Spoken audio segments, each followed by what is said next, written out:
So there is a current push really across our country, but especially in my state, to require doulas to achieve a certain standard certification.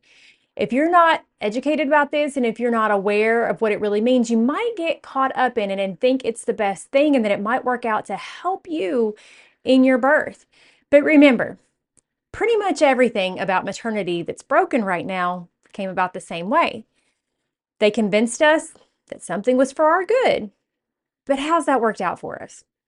I want you to understand the issue today so that you can understand how valuable that doulas are, regardless of their certification, and how this issue threatens their autonomy in the same way that certification has threatened and even taken away the autonomy of midwives over history in many locations, including most of the states in this great union.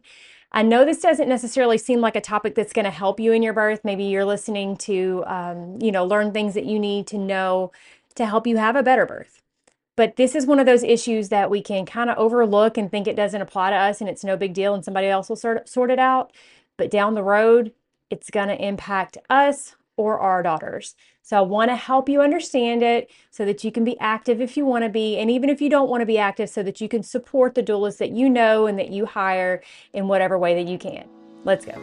Are you a Christian woman yearning for a beautiful, joyful pregnancy and birth with a focus on God, not medical tests?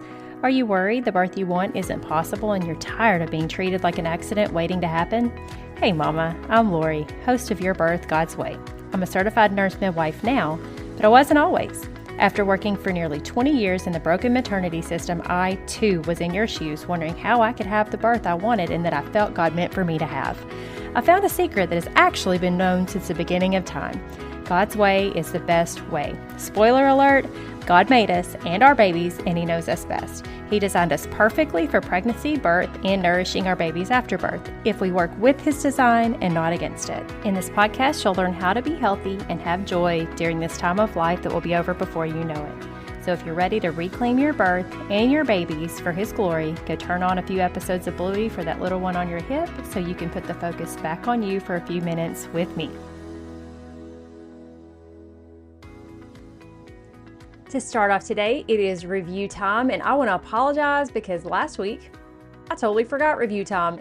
I had no reason not to do one except for I just straight up forgot, and I remembered it after I'd recorded and I just didn't want to go back and add one, so forgive me. Today's review comes from Carmela Hennessy back in February. She said, "Do yourself a favor and follow Lori today." The review says, "I am hooked. I have searched and searched for a platform that unapologetically and boldly addresses truth in all aspects. Lori encourages you to critically think about the subjects she presents in order for you to make the most informed decision. Keep doing what you're doing. You are the beacon of light and hope so many people need. Blessings to you and your family." And blessings to you, Carmela. Thank you so much. And I apologize if I'm saying that wrong, but thank you so much for taking the time to leave me a review.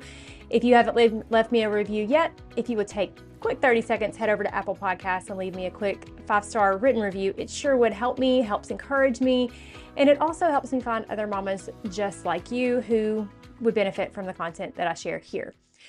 You might notice a difference in scenery. I have a new office and there's a little bit more echo in here. So I'm going to work on that, finding ways to improve that. You're going to see the microphone in the shot now, so it's closer to my mouth to make it a little bit less echoey. Forgive me, working out the quirks. This happens every time you have a new location. You just kind of have to feel your way through. So this is not a big operation if you haven't figured that out. This is just me trying to help you all with your births. So forgive me for the echo, but without further ado, let's get into our content for today, because this is an issue that is really brewing in a lot of places. Obviously, specifically in Tennessee right now, that's why it's been brought to my attention, but Tennessee is not the only state dealing with this. And if you aren't dealing with it in your state, you may be soon. So I want you all to be aware of this. And I want you to be aware of it, thinking about it through the lens of certification is often seen as something that makes people more valid or lends credibility to how good they are at their jobs. Let me just take a moment to remind you that every physician who has traumatized a woman during birth or really even a midwife who has not taken care of a woman the way that she should, or whatever the path is that has led so many of you to me, which is oftentimes seeing the flaws in the system. Those people who led you my direction all have certifications, whether it be MD, CNM, CPM, whatever the case may be. Okay? Certification does not equal someone being good at what they do. Certification is a means of control. I'm going to lead in with that because midwives specifically in many states, by submitting to certification, thinking it was going to lend credibility to our profession, have given up the ability to practice the way that we think is best. We have given up a lot. And many of us can't do certain things that we're trained to do if we don't have physicians over us, me being one of those. So I just want you to think about that, because it is very easy to get drawn into these traps. As I led in with, I reminded you that pretty much everything that we now wish we didn't have to deal with all came being sold to us as being best for us, as being what's going to serve us the best. And most of those things have not served us best. And this, I believe, is likely the same. So this is not an episode about whether or not you need a doula. Okay? Most of you need a doula. And I talked about that in episode 101. So you can go back if you're looking for an episode about whether or not you need a doula, episode 101 is the one for you. We're going to touch a little bit on what doulas do here, but that's not really the purpose of this episode. I'm going to assume in this episode that you already know what doulas do for their work and how they serve women. This episode is an effort to support doulas here in Tennessee and across the country who are having their businesses threatened by a push for a certification for them to be allowed to serve women and then to be reimbursed by insurance. That's the kicker. That's how they're trying to put this in place. Is a great thing. Yay, insurance will now cover doulas. And that seems good again on the surface, but we're going to talk a little bit more about why that might not be as good as it sounds. Remember that doulas are not medical. Okay, they participate in a medical process. They're present in, hospital births frequently, sometimes home births. And so it's a medical setting, but they're not medical. They are there to provide support, whether it be mentally or physically. They are there to support a mother during her time of labor and birth, and then also postpartum. Okay, they are there to educate moms and to help them to understand their choices and to help them to advocate for themselves during the birth process. They are not there to provide medical care. They do not receive medical training because that's not their role. Doulas are proven, by the way. There is a lot of statistics that support that having a doula present is really a good idea. When a mom chooses to have a doula present in her birth, her risk for C-section goes way down, maybe by as much as half. Her risk of needing an epidural goes way down. And that's just two things. There's a lot of things that doulas improve just by being there. Okay? They don't have to have medical training to accomplish what the medical system can't accomplish.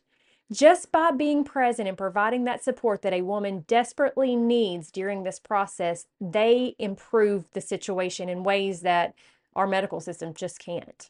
Okay? But that doesn't change whether or not they have some letters behind their name or a piece of paper saying that they are certified to do the thing. Okay? Y'all, I know how hard it is to know if something being sold to you online is worth anything these days because there is so much counterfeit junk floating around. And beyond that, it seems like everybody has a course to sell you. So I want to help you make an informed decision about your childbirth education the same way I want you to make informed decisions about everything in your maternity care. That's why, for a limited time, I'm giving you free access to the first module of my Christian childbirth course. You can see it for yourself, for free, for a whole week, for absolutely no charge. And you don't even need to enter in a credit card number. The first module is going to give you a look at the underpinnings of the whole course, which is God, the creator of everything, including the creator of pregnancy and the birth process. He made it. So we should look to Him for our guidance. And the first module lays the foundation for that. If you're not familiar with me, I'm Lori Morris, and I'm a certified nurse midwife. I used to be all medical, and I worked in the medicalized maternity care system. But with time, I saw the truth, and I became a midwife who attends home births and who had all her babies outside of that system. That gives me a unique perspective because I've been on both sides. I can help you understand what happens on the medical side while fully preparing you for the natural side, including how to navigate decisions and interventions while also wrapping you in Scripture to remind you of God's truth, that you are made to do this no matter what the world says. There is no other course out there like this one, and I want you to see it for yourself. Go to go.yourbirthgodsway.com/course free trial and get signed up today. Again, that's go.yourbirthgodsway.com/course free trial. Currently in some states, legislatures are calling for doulas to be certified, supposedly so that insurance companies, specifically government-funded insurance, like in Tennessee, Medicare, Medicaid, these types of things, or TennCare, I'm sorry, so that these insurance companies will cover the expenses of the doulas so that the parents don't have to, okay? This is another instance of handing over our freedom in exchange for money. And I know that's hard because I know that some of you listening really want to have a doula present at your birth, and maybe you think you can't afford it and you really wish your insurance would pay for it. And I understand that. But I also need you to understand that when you give insurance that kind of power, they get the power to pay for it. They also get the power to control how doulas practice. And therein lies the problem. Because when we start worrying about giving a doula certification so that an insurance company will pay for it, well, that doula is going to have to provide care the way the insurance company dictates, maybe not the way that's best for mom. There's the problem. For one thing, though, I would say what certification is truly needed for a doula? And again, I say this with the utmost respect because doulas are, as I said before, proven. I was a doula. Doulas are a position and they play a role that is vital and it is statistically proven to be beneficial. But they're not trained medically. So what are we certifying? Their support is priceless, but their support is the same support that in the past, mothers, grandmothers, sisters used to provide. Because see, used to, back in history when natural birth was the norm, by the time you would have your baby, you had already seen many other women have their babies because you've been present maybe as a kid and then as a teenager and then as the early 20s. And you'd been at many births because women supported women in the villages and women supported women in their families. It was just the way things were. And so because of all that exposure and all of that really on-the-job training, it's not what it was called, but all the experience they were receiving, they were doulas. These women were doulas for each other. They were helping one another. They just didn't call themselves doula. It's just a different title. They just called themselves mom or grandmother or sister. But did they need a certification to be able to be there and be present with their friend, mom, daughter, whoever? Well, of course they didn't. That wasn't needed. Doulas, see, to become a doula seeks the training of their choice. Okay, there's several different organizations that they can seek training from, and then they go through their certification process if they choose, and they receive the documentation from those different organizations if they choose. Sometimes they don't. Sometimes they get training in other ways. But here's the thing. They are providing physical, emotional, and psychological support to a mother as she's bringing her baby into the world and in the time after birth. They are not providing a medical service that we need to make sure they know how to do it specifically. Like they need to take a certification test showing that they know that they understand this or that disease process or they understand this or that thing. there's providing the support that really women are built to be able to give one another. But they're filling it in a way that oftentimes we don't have in our families anymore because, you know, our moms probably had babies in hospitals. Our grandmothers probably had babies in hospitals. And while they may want to support their daughters or their granddaughters, they may not have the tools to. And that's where doulas come in. They have the tools because they've sought out that type of training, or maybe they've had it themselves, they've had the experience themselves. And so they're filling a role that families used to fill that they can't really fill that well anymore. But it's not a role that requires a certain specific skill set. It is something that most women have ingrained in us. We just need to flesh it out, and we just need to be able to provide it in a way that is effective. And the types of people who want to provide this type of care to a mom are the types of people who seek out this role. This type of experience is just not normal anymore. This type of ability to support women is not normal anymore because the medical system and birth has become so medicalized and so industrialized that you really kind of have to seek out that experience, whether it be through your own births or being around other people's births, and then you're prepared to help women. And doulas have become more popular as women want to labor naturally, but their families just can't provide the support that they need. So doulas have a history of being around natural birth, understanding it, and being able to help mothers through it in ways that families just don't really know how to do anymore in a lot of cases. Obviously, not all cases, but in a lot of cases. Okay, so knowing that, why is this certification issue really coming up? What's really going on here? Well, from my perspective, it's control. It's about control. And honestly, that's usually what the issue is with certifications. See, back when midwives started receiving these certifications, it was received as good news. Yay, now doctors will respect us. Yet now insurance companies will pay for our care. Has that worked out? Have we received more respect? Have we received coverage from insurance companies? Very few of us have. And very few of us receive that type of respect. Some do, but it's not because of the certification. It's because of how we practice and the way we've shown ourselves to be competent. Initially, this whole bill, the whole system, the whole let's get doula certified centered around the issue of getting reimbursement for doula services from state medical programs, as I mentioned before, like Medicaid. But even if that was a good reason, which it's not, that element, at least in the Tennessee bill, has actually since been removed. It's not even there anymore. So it was introduced as a way to get doulas paid, but now that part's gone.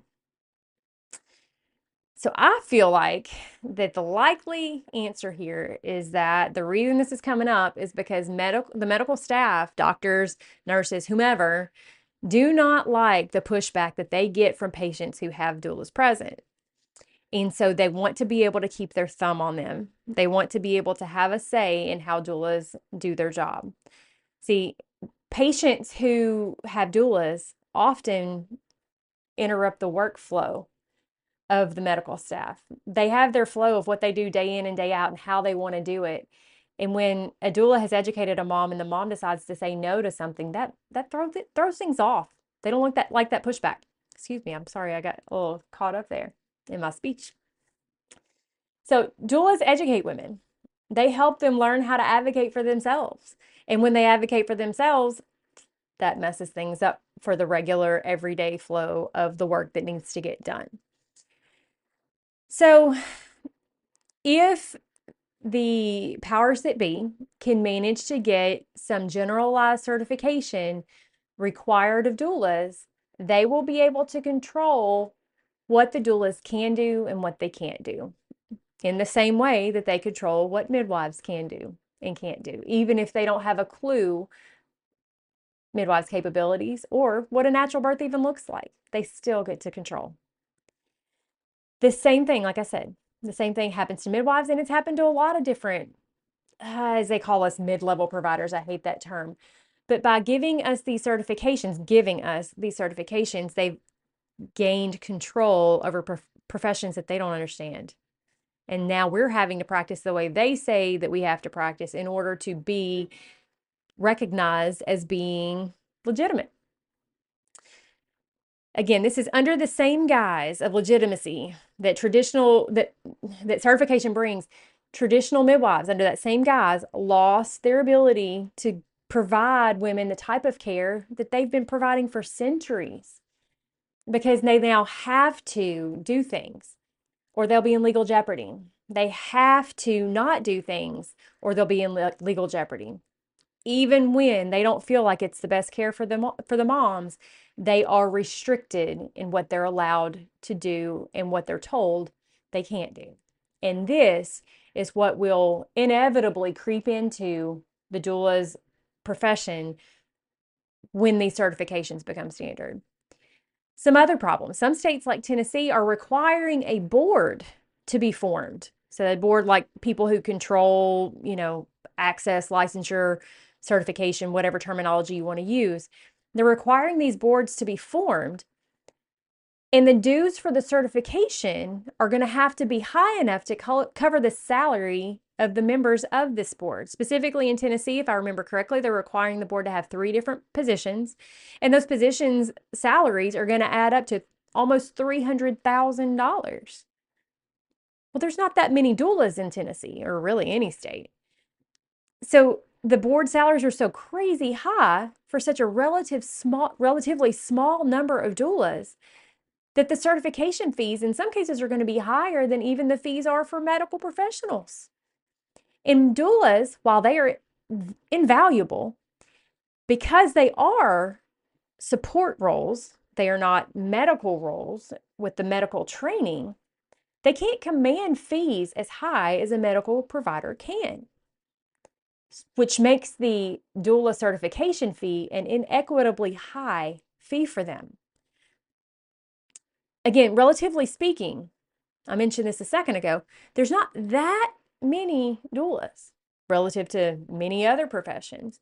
So why is there such a big emphasis on certifying doulas, a group that's relatively small? Again, they don't provide medical care. And I'm not reiterating and beating this in to delegitimize them. Quite the opposite. I'm emphasizing it to legitimize them and to show why they don't need a piece of paper to be able to help women. So if they don't provide medical care, they don't need to know how to do certain procedures. They don't need to know how to do testing, interpret testing. They don't need to know how to do any of those things to be able to be there for women. They help support. They help educate. Why the big push? Why? Think about that. It's power. Some other boards have tried to get a board like this. Some other professions have tried to get boards like this. For instance, I'm told that lactation consultants have tried to seek out this type of certification in our state, and they were shot down. And they actually have more needed training than doulas do. They asked for the board, and they were turned down. So why, if they asked for it and they were turned down, why is it that the board, that the group of people who don't want the board, the group of people who are pushing back against it and don't want this certification in places like Tennessee, why is it that they're getting the board even though they don't want it? Something's fishy here, y'all. Something is not adding up. But if you're paying attention, there's a lot of corrupt dealings happening in governments everywhere. Okay, and we're exposing it day by day of things that have been going on for years and years and years and years and years with money attached to it that hasn't been for our good. You also know that the medical establishment does not like women to turn to more natural ways of care. That takes from their bottom line. So all this feels a whole lot like a power grab to me. So if that doesn't sit well with you, like it doesn't sit well with me, let's help doulas save their profession so that they can keep helping women give birth the way that God designed them to. This bill's actually been rolled. When I first started writing this, it was still a very current issue, but it's been rolled forward to January. They kind of kicked the can down the road to January. So the direct heat of getting this taken care of right now is lessened a little bit, but that's good. That gives us time to help people like you understand the issue so you can get involved. This bill is going to come up again in Tennessee in January. If you're here and you want to support doulas, get in touch with one and see how you can help. Two that I know of who are very involved and they're very informed about this issue and they can help you find your place in this are Rebekah Porter, who is out of Nashville, and Amanda Garrison, who is out of Cookeville. I will put their contact information down in the show notes so that if you want to get involved, you can get in touch with them and they can help you know where and when and how to get involved. Both of them are doulas who have been active and involved, like I said, and they're very well respected in their communities. If you're in another state, I would encourage you to reach out to doulas in your area to see if this is an issue for you. I don't know each state. Obviously, there's 50 of them. I don't know each and every situation, but I know there are some other states where this has come up and it is a problem. And the thing is, the doulas are such a small group, again, relatively, and because of the nature of their work, they can't just be up at the Capitol all the time. They might be at births. They might be out with clients educating them. They have work they have to do, and they need the support of people besides just themselves. And so I hope that you will find a way to get involved. I plan on doing that when it comes back up in January, even if it just means just being present on the days that they're presenting their side of the story at your various state capitals. I know that gets a little scary sounding. I know it's like, I don't know about going and being involved in the government. It's not as scary as it sounds. I promise. I've done it before. And it's actually kind of neat to get in there and see the reality in all its hairy ugliness of how our government works or sometimes doesn't work. So I hope this has helped you understand this issue. I hope it inspires you to get involved, to help doulas, and maybe even help midwives, because in some states these issues are still brewing for midwives.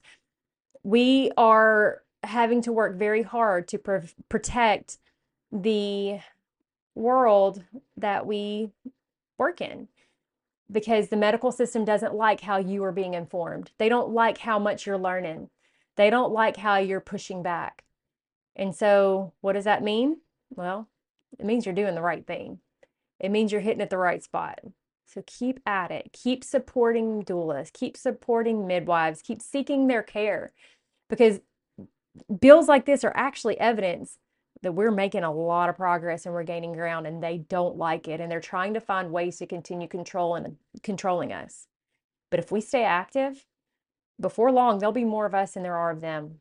So don't give up. Keep fighting. If you have questions, feel free to reach out to me. You can email me. If you're in Tennessee and want to get involved, again, reach out to Rebekah or Amanda. I'm going to put their information down in the show notes. Hope this has helped you a lot, and I hope to see you back here next week. Real quick, if today's episode blessed you in any way, would you head over to Apple Podcasts and leave me a quick 5-star written review? It'll take you less than a minute, but it's the best thank you you can give me, and it will help my show to reach more mamas just like you, so we can all find God's best for our families. I'll see you right back here in a few days.